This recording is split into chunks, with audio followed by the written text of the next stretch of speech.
Let me first talk about how I feel social change happens. Usually when we think of social or political change, we think of a horizontal axis.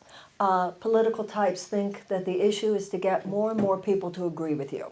So you get more and more people to agree with you by what usually is dumbing down the message more and more, making it more and more innocuous so that you're not offending anyone, with the idea that if you do that, you'll get more and more people to agree with you. But I don't believe that's how real social change happens.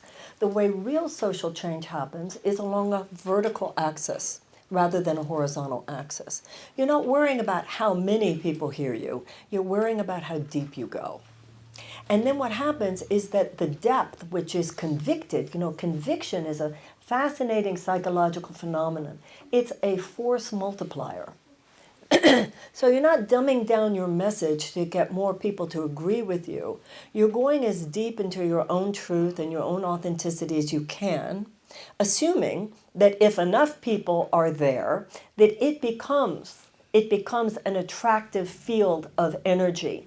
And when an idea is shared, it grows stronger. So I'm more interested in going deep with whomever, right, than in trying to make the message something that more people will agree with. I call that the politics of people pleasing. And that's not why I'm doing this. I'm doing this because I feel that we have to have a really real conversation. I've worked for 35 years in an area where that's what's going on. People don't usually come to me in my professional capacity because things are going well. I am called and somebody says, could I come speak to you? Why? The test results just came back and the news was not good. Cancer or whatever. Their child is addicted. It's heroin. The business is completely fallen apart. The spouse has left and they didn't expect that. And nobody comes over to talk to me at that time thinking that we're going to chit-chat. When your life is in trouble, you don't chit-chat. I mean, we've all had those experiences where we say to someone we love, we really need to talk. And we all know what that means. That means, no, this is serious. We need to get real. And that's when breakthroughs can happen, whatever breakthroughs are possible. It doesn't happen when you're in this chit-chat. It doesn't happen when you're in a superficial conversation. And that's how I feel about this country. We really need to talk. We really need to get real. This is very, very serious what's going on now. And yet, our political establishment, the whole conversation of what a friend texted me on my way over here, she called it the campaign industrial complex. This whole thing. It's a superficial inquiry. It's a narrow conversation. It's never totally true, the whole truth and nothing but the truth. Now, I don't blame the candidates for this. I don't even think that I'm running against anyone. I'm running with a lot of really good people. And they're all telling the truth. But the problem is that it's like when you're in a court of law and you have to raise your hand and you swear to tell the truth and the whole truth and nothing but the truth. We need to tell the whole truth now. On a day like today, if anything should be obvious. If it's not obvious today, then I don't know what is. But what happened today? This is just the 30th this year, school shooting. Isn't it interesting that nothing like that has been on the debate stage? Nothing like that is considered one of the major things we're talking about, or even anything we're talking about at all? I am. My whole campaign is based. One of my major pillars is the vulnerabilities, the challenges, the constant trauma of America's children. That's what I've been talking about. I talk about the Department of Children and Youth. But that's not what the establishment wants to talk about. There are no corporate profits there. This is serious, serious, serious. There are huge swaths of unnecessary human suffering. You've got millions of American children who go to school, and today, after today, even more so. Millions of American children going to school, they go through gun lockdowns. Can you imagine the trauma that's going to be with these kids for the rest of their lives, really? I mean, we used to hide under the desk in case the Russians came with the atomic bomb, right? But that's not just the trauma of the children, it's the trauma of the teachers. I don't know if we have any public school teachers here. So they're traumatized too. And not to mention the parents. How many of you are parents who drop your kids off? at school every day. This is in the back of everybody's mind today. But we're not even talking about it. Because you don't want to upset anybody. So I believe we need to look at politics the way you look at going to a doctor. You don't expect the doctor to not be real with you about what the test results are. If the test results came back and they're not good, the doctor's not going to not want to upset you. The doctor's not going to say, well, let's not talk about it. You know, it's only stage 1, so it will be negative to discuss it. You expect the doctor to be real with you and to be honest with you. And what I've seen over and over and over in my career, and also I've seen this living my life, we all have, is that that's when you find out how intelligent you are. When I'm talking to people about the terrible things that have happened in their lives, I haven't met a dumb person yet. Dumb is just an act we do sometimes. Sometimes when something's really serious, somebody you love is in trouble, oh, you get really noble and really intelligent really quickly. These are our children being shot at school. We need to get really noble and really intelligent really quickly. And why aren't these children more protected? We know why they're not more protected.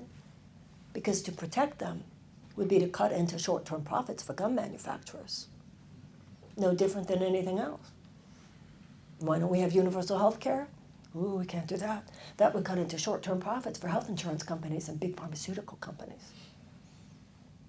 Why don't we take care of the earth and repair it at such a time as this? Ooh, that would cut into short-term profits for oil and gas. And why do we have a national security agenda that seems primarily based on long-term perpetuation of a war machinery as opposed to any conversation in there about how we are proactively planning for peace on this earth? Ooh, we can't do that, can we? That would cut into short-term profits for defense contractors. We're going to just let that happen, are we?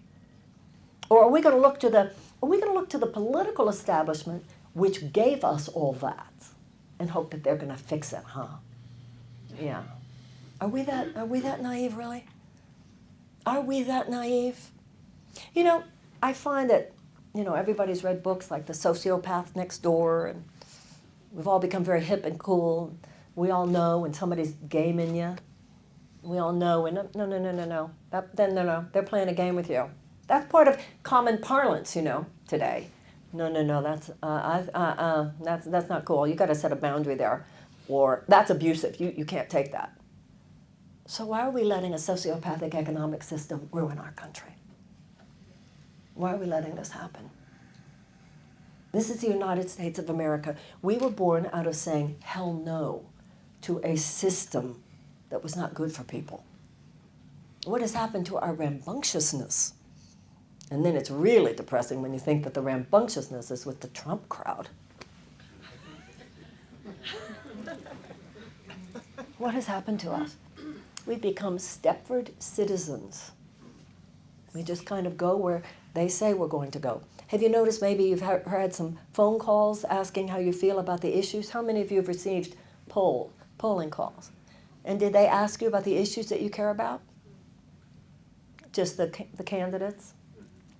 Because some people, when they tell me they get called and people ask them about the issues they care about, then they tell them what their choices are. Nobody's told me child poverty was on there. Nobody told me that, what do you feel about the fact that 13 million children go to school hungry every day? What do you feel about the fact that there are 100,000 homeless children? What do you feel about the trauma of our children? And so I think that we deserve better, but to some extent it's our responsibility that it's not any better than it is. There's a transformational principle that we're all 100% responsible for our own life experiences. And I look at the current administration as kind of like an opportunistic infection. It wouldn't have happened had there not been a societally weakened immune system. We let this happen. We let it get this bad. But the good news is we can change it. But we have to take responsibility for it, and we have to be willing to look at it very clearly. That's what I have seen working with thousands and thousands of people during times of crisis. You've got to look in the mirror. We've got to take responsibility for our part in what's happened. We have to look in the mirror. We have to be willing to take a good look at ourselves. Where am I and where am I not who I say I am? Where do I and where do I not stand on the principles on which I purport to stand? Where do I have some changes I need to make? Where do I have to atone for some things? Where do I have to make amends for some things? Where do I have to rise to the occasion? Where do I have to stop pretending to myself about anything? Where do I have to be willing to pay for myself a new path forward? And I have seen over and over and over again, not just working professionally, but living my own life, that works. Not only that, nothing else will. Nothing else will. So that's what I want to talk to you about. I want to talk to you about the United States of America looking in the mirror. Because we're Americans. We were born of the idea of infinite possibility. Thomas Paine said, we have it in our power to begin the world over again. So do we. But they were not unclear about what George III was doing. They were not pretending that tyranny was not tyranny. They were not pretending. The abolitionists abolished slavery, but they didn't pretend that slavery wasn't happening.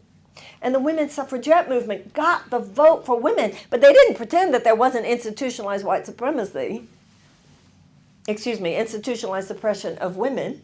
And the civil rights movement led to the desegregation of the American South, but they didn't pretend there wasn't segregation. Sometimes people say, well, it would just be too negative to go there. Sometimes you hear people say these days, well, don't talk about it because what is negative expands. Sometimes it's not talking about something that is negative that makes it expand. Otherwise, your doctor would come in and say, well, it's only stage 1. Let's just not discuss it. Nip it in the bud now. We're grown-ups. And as citizens, we have been infantilized. They treat us like we're children. Have you noticed that the political conversation, that's actually what they think. They actually think they're supposed to talk to the average American like they're a 14-year-old. But we're not 14. And we need to stop acting like we're 14. Because when we act like children, guess what happens? It becomes unsafe for children. That's the problem with us not acting like adults, is that children aren't safe to be children. That's kind of what it is to be an adult. People say it's so sad when a child doesn't get to experience their childhood, and that's true. But there's something really pathetic about adults who never get around to being an adult. We're American women. We're not American girls. And you're American men. You're not American boys. And this is an emergency in our country. So I want to talk to you about where I feel we are, where I feel we've been, and what I feel we need to do to put this country back on track. First of all, we need to remember what happened in 1776. We need to remember what this country was born of and what it signified and the radicalism of the founding of this country. What was radical about it then is radical now. The very idea that everyone's created equal. The very idea that God gave to all men inalienable rights of life and of liberty and the pursuit of happiness. These things are like America's mission statement. When you go into a business and it's written up on the walls, and people have staff retreats because people have to revisit it. This is what John Adams, our second president, said. He hoped we would do every July 4th, he said. He hoped we would revisit our mission. No, he didn't call it a mission statement. Our first principles, he called them. It's those two things I just mentioned, but then these two other things, which we should never forget. All men are created equal. God gave all men inalienable rights of life and liberty and the pursuit of happiness. And then it says that governments are instituted to secure those rights. And then it says that it is the right of the people. If the government is not doing its job, it is the right of the people to alter it or to abolish it. They work for us. We don't work for them.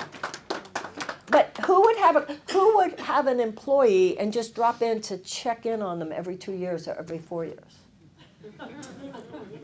Especially when corporate lobbyists they're checking in on them every hour of every day. And that's what I mean by our being the immune cells that got kind of weakened. So let's go back. 1776, the men who signed the Declaration of Independence Very brave men, and I say they were brave because if the British had won that war, by signing that document, they would have been tried and executed. They would have, I don't even think they would have been tried. They would have been executed as traitors against the King of England. But there were either 54 or 56, I always forget, of them. I think 54. 41 of them were slave owners. So we've always been both. We have always been both these incredibly enlightened aspirational principles and sometimes the most violent perpetrators of transgression against them. It's been true in every generation, and it's true in ours. And it's important for us to see that context because it helps us to know where we are and to see our circumstances in the context of the larger American story. This is this sort of bipolar nature of the American character. And every generation decides what chapter they write in the ongoing story.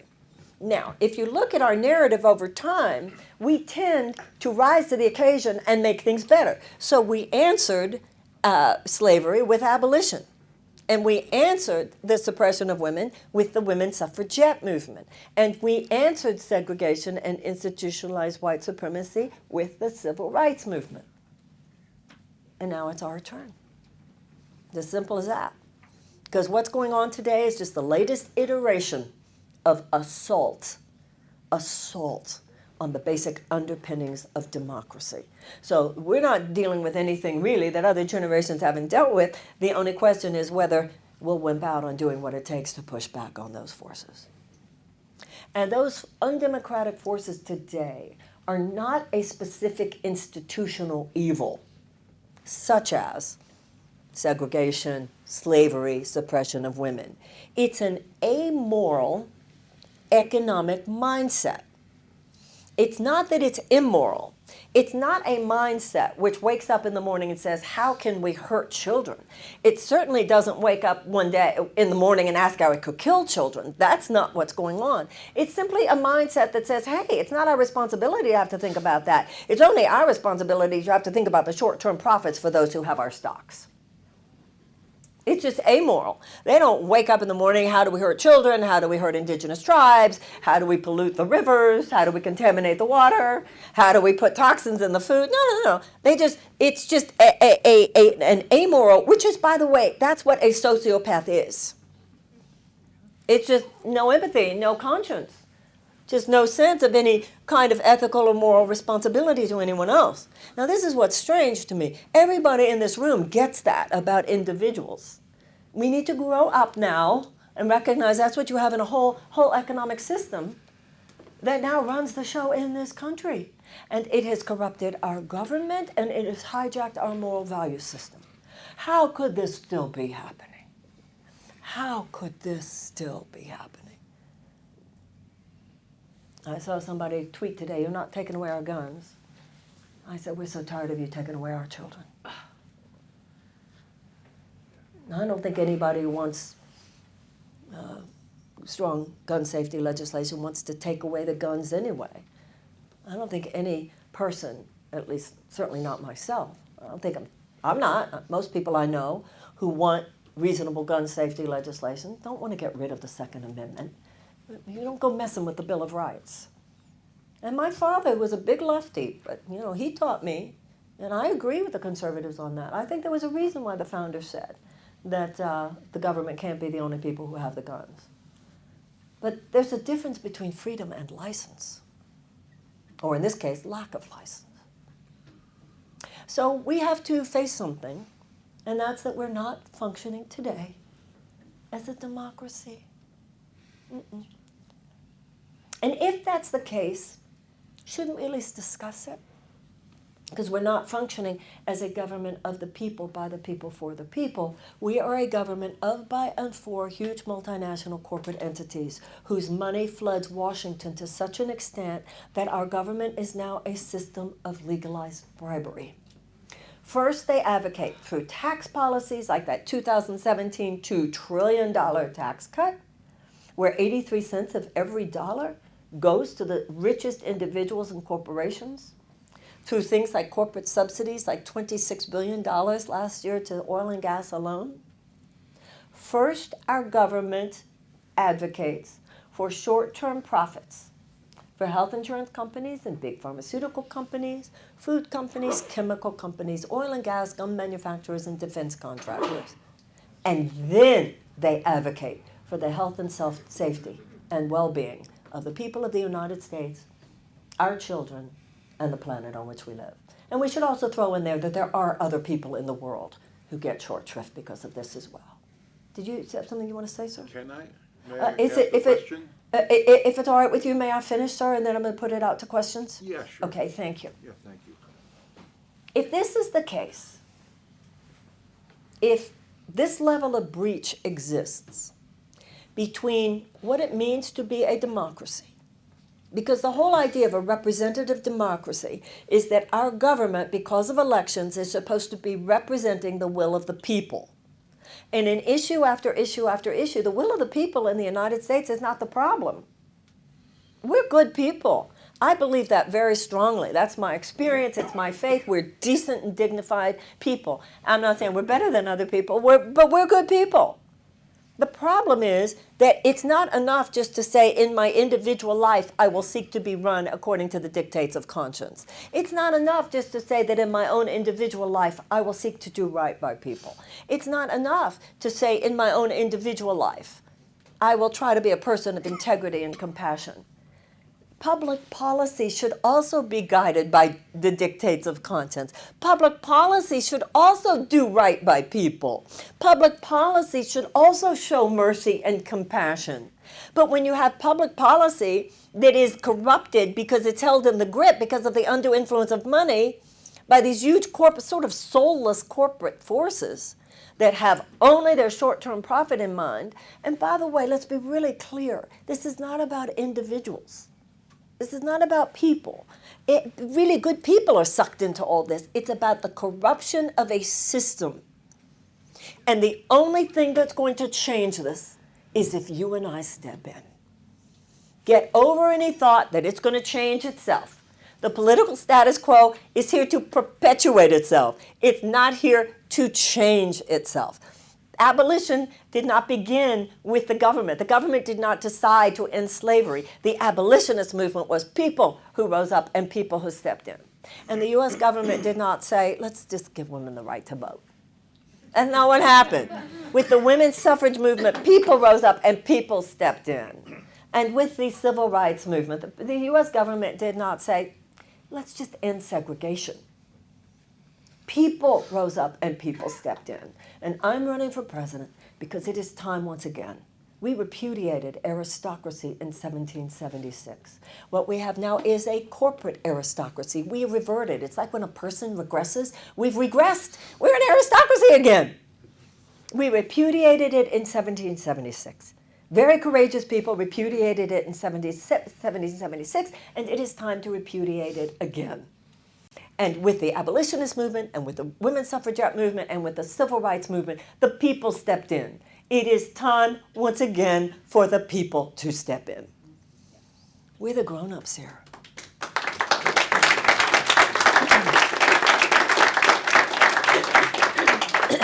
So, we need to repeal that 2017 tax cut, $2 trillion.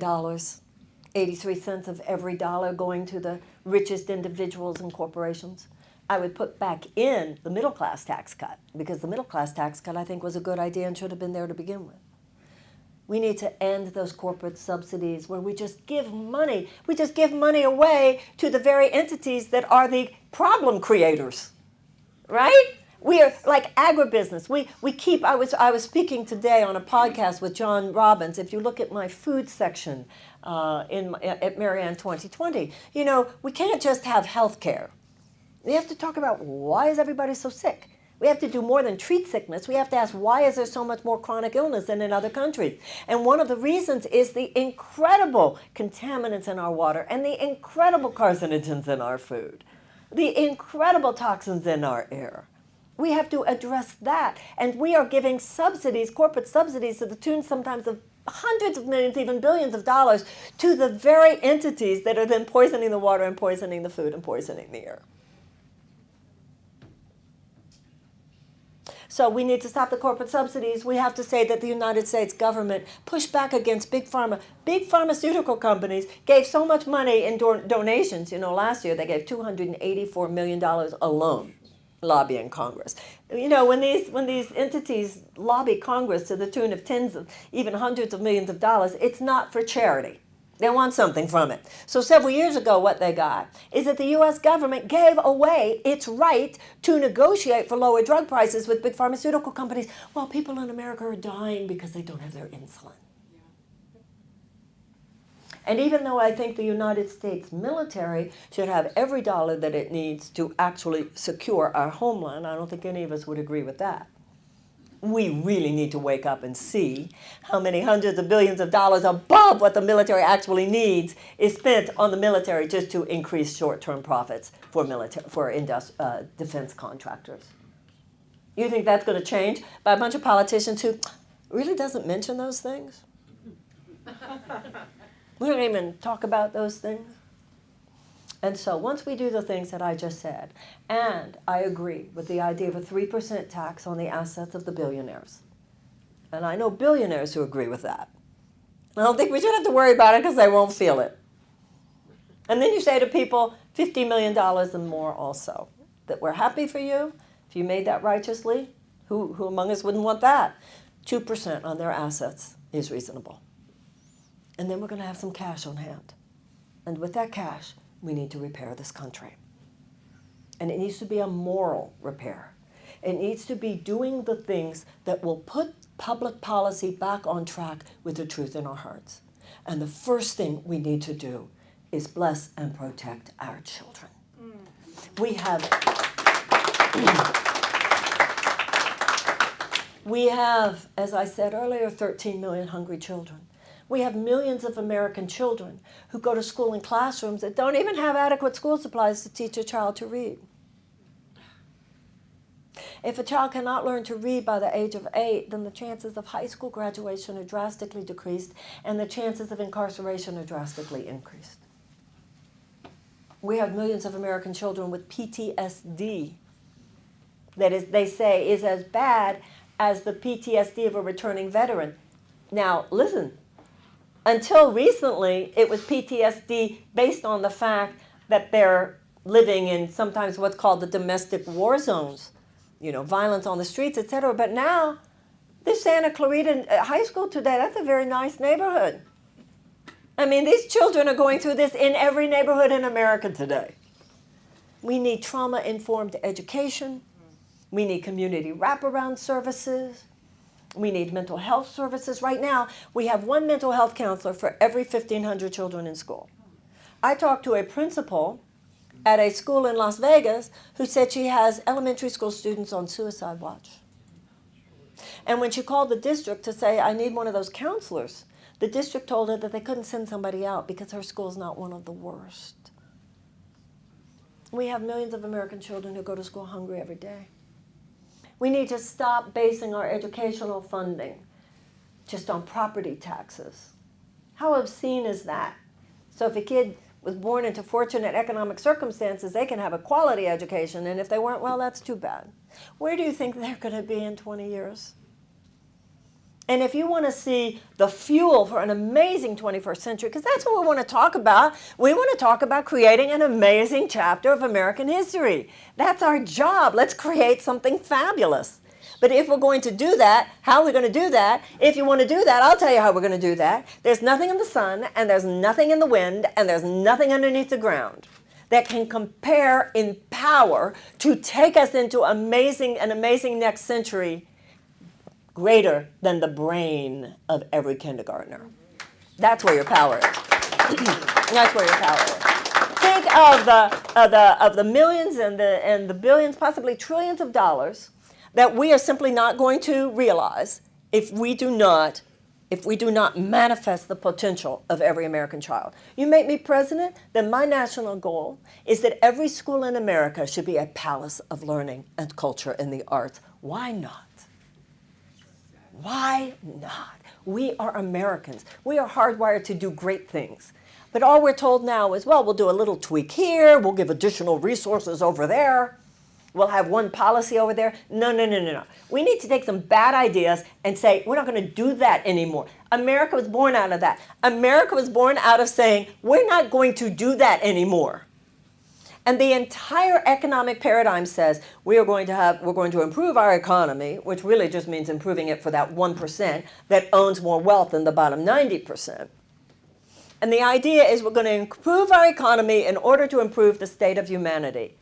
You know what I say? Let's improve the lot of humanity, and that's what will create our better economy and a better state of humanity.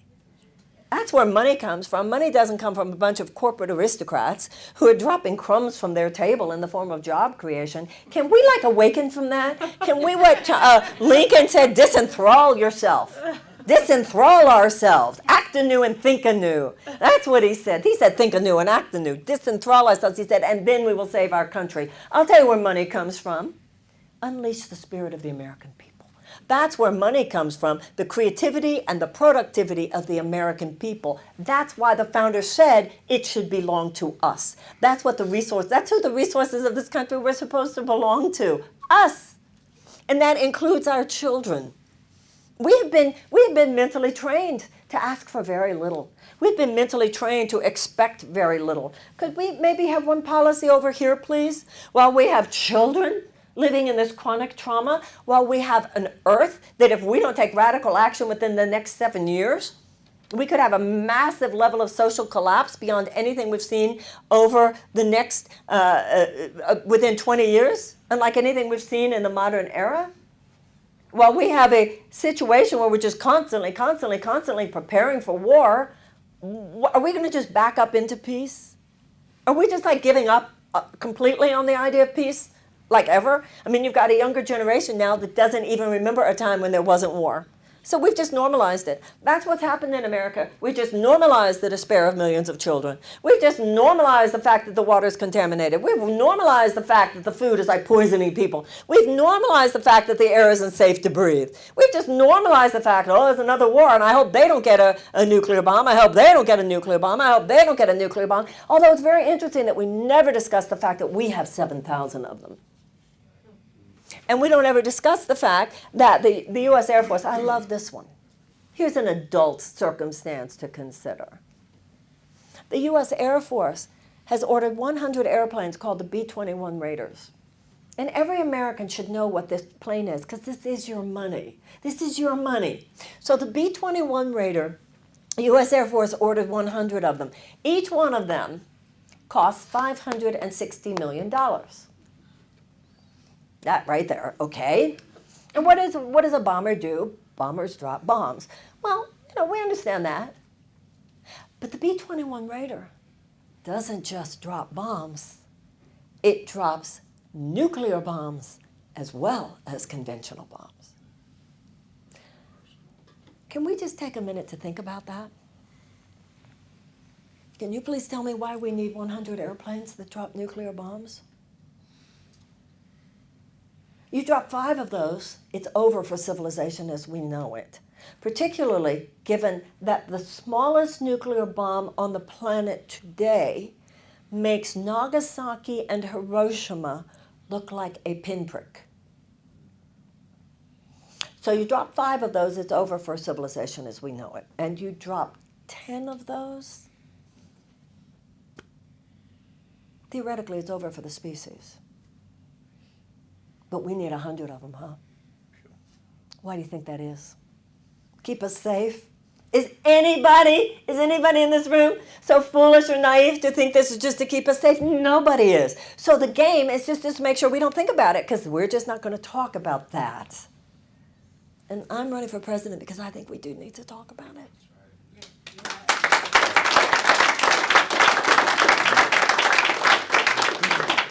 That's why I want a Department of Peace.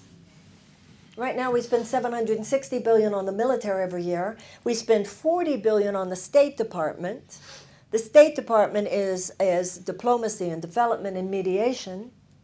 And then within the State Department, there's a $17 billion expenditure for the USAID, and that's long-term development and humanitarian assistance. Once again, remember, guys, this is your money. And then in addition to that $17 billion, also within the $40 billion is less than $1 billion, that's the peace-building agencies. A lot of people don't know that there are peace builders. The peace-building skills and expertise are every bit as sophisticated as is military. It's like preventative medicine. It's like taking a holistic view of medicine. You also do preventative measures. You cultivate health. You don't just prepare for sickness. You have medicine available, and we should have a strong military available. I didn't say we shouldn't.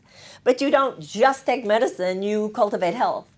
And we shouldn't just have a strong military. We need to cultivate peace, to humanitarian assistance, to reduction of violence against women, to expansion of economic opportunities and education.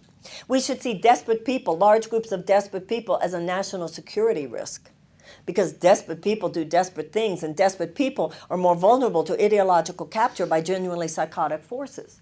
To me, all public policy should be built around one core principle: what would help people thrive?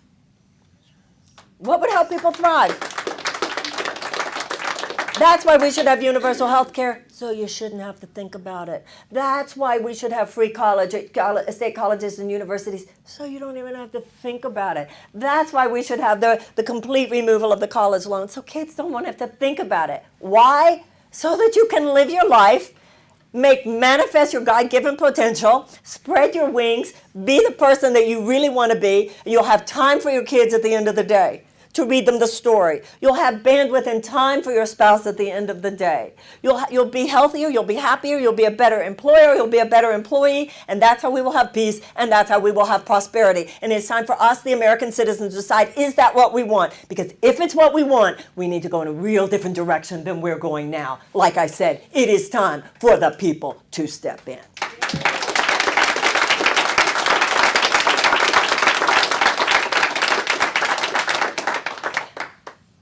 And so it's ours to decide. And we should not kid ourselves. There are some people on this planet, I don't need to tell anybody here, hate is on the move. Hate, actual hate. We were talking about just people who don't care one way or the other. We've got, in addition to that, some people who do care, and they care about terrible things. They're racists and bigots and anti-Semites and homophobes and white nationalists. They're literally and figuratively on the march. Not just in this country, but around the world. And they are convicted. But a lot more of us love than hate. I'm very clear about that. A lot more of us love in this country, and a lot more of us love in the world. But you know what? We need to get convicted behind our love. We need to get as convicted behind our love as some people are convicted behind their hate. Not just kind of, sort of. Not just, when it's convenient. And not just for our children. It has to be love also for the children on the other side of town. It has to be love for children on the other side of the world. And I just want to say one more thing, and then I want to put it out for questions and conversation. I read a book by a woman named Sue Monk Kidd. You might have read, she wrote that book that was a huge bestseller, The Secret Life of Bees. She wrote a book called The Invention of Wings. And it was about two women who actually lived, called the Grimke Sisters. And the Grimke Sisters were very interesting. They were born into a slave-owning family in Charleston, South Carolina. And I had never thought about this phenomenon before. I mean, we all know the song Amazing Grace, and we know it was a slave trader and he saw. Well, there were a lot of people who were born into slave-owning families or communities, and think about what it would have been to realize where you were, to get it. What are we doing here? And if you did, you were completely ostracized from your family, you were run out of town. So these two women, born into a slave-owning family, were then converted by the Quakers, because the Quakers, and it was the Quakers and the early evangelicals that were the foundation of the abolitionist movement. And then they became two major feminists in the early days of feminism as well. But what this book made me think about was the difference between being anti-slavery and being an abolitionist. Because anti-slavery meant, I don't agree with slavery, I think slavery's bad, I would never own another human being, I wouldn't want to live in a slave-owning state, all of that, which is noble. But if you think about it, it would not have changed. It would not have moved the needle for even one enslaved person. But then there were those who had crossed a bridge. And that bridge is within ourselves. It's a psychological bridge. It's an emotional bridge. It's a moral bridge. And it's a spiritual bridge. And it's from the ground where you say, I don't agree with it, to the ground on which you say, not on my watch. And so that's why I'm running for president. To give you the option, so that the option is available should you choose it, for enough Americans in our time to rise up as other Americans have risen up in their time, and to look squarely in the eye, without distraction, without kidding ourselves, and recognizing undemocratic forces when we see them, and a willingness to say as courageously and as powerfully as our ancestors did, that's over now, not on our watch. Thank you.